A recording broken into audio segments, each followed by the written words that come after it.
Hello, General. David Greeley. Nice to see you. How was your trip in? We got a few, but I had a couple. That's great.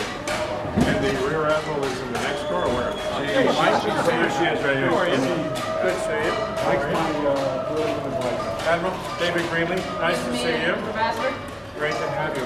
Look, you can all follow me upstairs. We're pretty Spartan base here. We're going to go to the third deck. So watch your step. I'll lead the way. Jack, did you get that?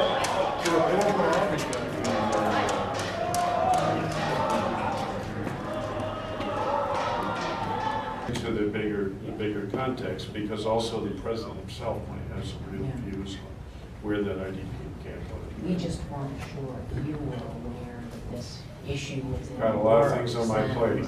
I know you have a lot of things on your plate. I wanted to make sure we were all on the same playbook with that. I'll stay away from that. Our role at the IDP camps has purely been a supported role with the NGOs, with state, and with the host nation. It's worked out well doing it that way. All right. Well, I think we can move on. If that's, we'll have to make sure that the motorcade's ready. My first name is Frederick, Frederick.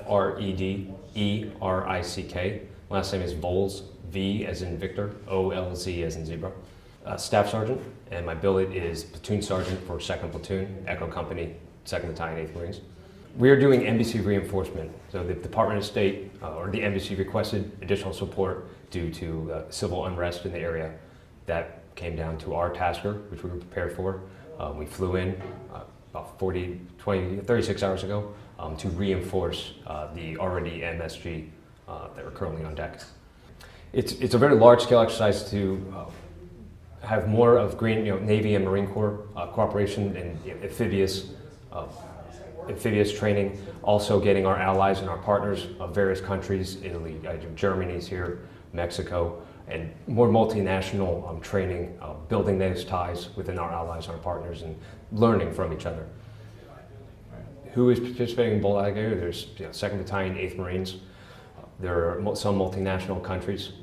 Germany's here, France, Denmark, China, and some other ones I just don't recall off the top of my head. Also the Navy. I don't know particular units, but the Navy is also participating. We're providing ground embassy reinforcement. So we're a ground element that are reinforcing the already security here at the embassy. The reason they require more security is the forces, the Garnet forces in here have been trying to take over the government. They've been doing small scale attacks, but more closely information warfare to discredit the government of Aberdeen, targeting their elites.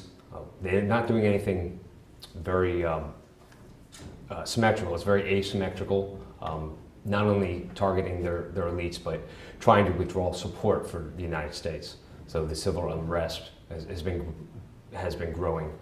More protests, while peaceful in nature so far, around the embassy, where the ambassador has decided that he needed some more Marines here.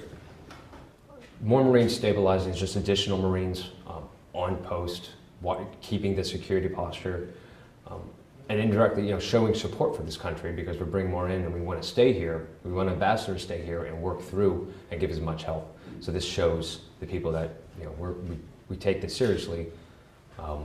We're not leaving. We're staying here, and we're going to help you through this. One of the biggest challenges I've seen is we're trained in offensive combat. I mean, that's what Marines do. So coming here, it's kind of a switch for an infantry unit to come here and just be a part of a security detail, as opposed to all the deployments that we train to. It's not something we've ever had to train to or had experience before. So it's kind of a mental switch in our head to, we have to protect our base, we have to protect our own, but we kind of have to some extent, maybe ignore some of the stuff that goes out, or be very cognizant of our actions so that we don't escalate the situation and start something in the political realm. They don't believe that, in my opinion, based off of the forces, the Garnet forces and their information warfare, that they're using, targeting elites that not only can the local government protect, but they're targeting that the Marines or the Americans cannot protect the populace. So if you get the Americans out, then we can protect the populace. So I think that information warfare is going on, creating this unrest where they believe them and want us out of here. I guess one of the biggest challenges is how aggressive. I mean, what posture do we assume when dealing with the populace? I know we always have the right to self-defense, but when we have peaceful riots out there, but we're trying to clear the way, what's the correct level of aggression to disperse or to move the populace without escalating the situation anymore? With this being my first time, I think things are going very well. The Department of State personnel that are here are invaluable asset. The amount of information that they've been able to teach us and how they do things and what they've been worked with has been invaluable with setting up our own SOP and how we're going to do business when we deploy. My name is David Greenlee, D-A-V-I-D Greenlee. Well, I've been role-playing the ambassador to Amberland, and the situation has been deteriorating, lots of demonstrations and so forth. And we have requested reinforcement of the embassy by a Marine company. They came in yesterday, and they have been stiffening the defenses of the embassy, and so that's all been in place. And meanwhile, we've had a visit from the commanding general who came off the ship with a rear admiral from the Navy and with a commodore from the Navy who's been in country working on security assistance. So we all met, had a pre-meeting at the embassy, discussed the situation here, and got ready for a meeting with the president of the country. Then we went over and had a meeting with the president. That's the scenario we've been playing. I think the purpose of Bold Alligator is to really test the integration of the Navy and the Marines in a very extensive exercise with a lot of moving parts and a great geographical reach. I've been involved in the development of the scenarios to some extent, at least as it regards the interagency components and the State Department piece. And a lot of things are being tested, and I'm really only involved in one part of it, but it's very ambitious and I think quite realistic. Well, I understand there are a lot of countries represented in the coalition. I think there could be as many as 19. I understand there's a Mexican ship, I think a Danish ship, there's a Dutch ship, and it's quite an integrated coalition staff. Now, the part of it that I'm doing is not not the military part, and so I've just been playing the State Department, and there are other interagency people playing roles that relate to the U.S. government and non-governmental organizations. Okay? Almost, sorry. Well, the Marines are great crisis responders, and we, in the scenario, had a crisis, needed people to come in, needed military people to come in and augment the security of the embassy. In the scenario, the police outside the perimeter of the embassy would normally be there and be helping us, but they've all gone away. They've melted away. So we needed more security at the embassy, and the Marines came in and integrated with the security plan of the embassy. The rules of engagement were devised by the embassy and approved by the different factors involved in this. And the Marines who came in were working under Chief of Mission Authority, in other words, my authority as ambassador, and working under the Regional Security Officer of the embassy. So I think that was very, very realistic and a bit of a change from the normal activities of the Marines who simply work up a chain of command. It's military. Well, I think the challenges on both sides are a little bit cultural. And from the Marine standpoint, there are two cultural challenges. One is the host nation, people that are not used to, who do things in ways they're not used to doing themselves. And there's also the culture that's the military culture and the culture that's the embassy culture, which is civilian and intergovernmental, and so interagency, I should say, not intergovernmental.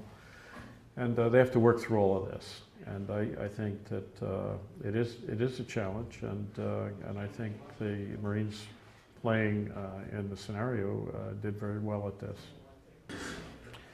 Well, we're identified in the scenario with the government in the sense that we support the government and we support the institutionalization of the government. These are bad economic times in Amberland. A lot of people are upset and out of work, and then there are lots of issues that relate to differences between clans and other sociological issues. So there are a lot of things at work, and some of those things that involve a lot of discontent with the government, and they see the Marines coming in and supporting the embassy as being part of something they really reject anyway. And so that accounts for the demonstrators. There are other people in Amberland who very much support the embassy and the Marines coming in and are lined up with the president, but they're the silent majority out there. So I think typically when there are problems in a country, you get demonstrations around U.S. embassies because the U.S. is such a big player internationally, and the thought is usually that if something's going wrong, somehow the U.S. could either fix it or is responsible for it going wrong. So the protests are fairly natural in our environment. Well, I think, again, last 2 days, the first day was the embassy reinforcement. I think that went very well. I think today, the pre-meeting with the commanding general and with the Navy Rear Admiral and with the Commodore who's doing security assistance in country, and with the foreign policy advisor, a civilian who works for the commanding general. I think that pre-meeting went very, very well. We talked about a lot of different things that the Marines were doing and the Marines and the Navy together could do for the country, and how to describe that both privately to the president, but also publicly if asked. If there didn't happen to be a press conference, but certainly the commanding general was prepared to talk to the press if he had to. The follow-on meeting with the president, I thought, also went well. The president's typically, in this case, he's asked for the Marines to come in. There's a UN resolution that supports that, and there are other coalition forces that could be involved as well. So the president has asked for all of this, but when the U.S. components come in, and also there was somebody from the Netherlands, certainly the president's going to ask for everything that he can. So the way the meeting with the president played was quite realistic, with the president requesting assistance with displaced persons, with food resources, with water, infrastructure, and lots of things. The commanding general had to be able to take aboard what he was saying, but without making any commitments or promises. And the ambassador had to be in the position of saying, look, if you need all this help, what you really ought to do is declare a disaster, then we can bring in a civilian team under U.S. aid that can really assess your needs, and we can see, we can have a process for looking about how those needs might be addressed. And in other words, trying to make sure that we didn't leave that meeting promising what we couldn't deliver, but we gave the president a way to think about how he might structure his requests and how we might find a way to help deal with the requests, not just from the U.S. side, but involving the whole international community.